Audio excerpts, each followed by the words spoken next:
एक बार सुकरात, एक बहुत बड़े दार्शनिक हुए ग्रीस के, उनके मित्र उनके घर पे आए थे और वो बैठकर बातें कर रहे थे। लेकिन सुकरात की जो पत्नी थी, उनका मूड थोड़ा खराब था।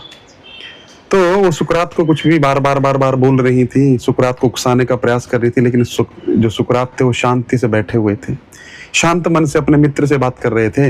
लेकिन वो बार बार आती, कभी उनको कुछ भला बुरा कहती, कभी उनको कुछ छेड़ने वाली बात कहती जिससे वो कुछ प्रतिक्रिया दें। लेकिन सुकरात उसको हंसी में उड़ा रहे थे।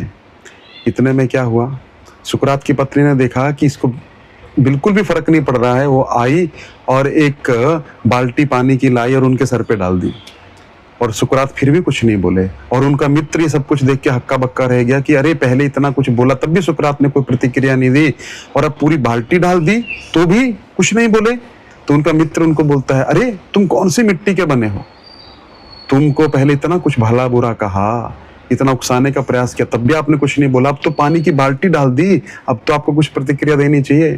तो सुकरात बोलते हैं, देखो बादल गरजते हैं तो क्या होता है, बोले पहले गरजते हैं बाद में बरसते हैं।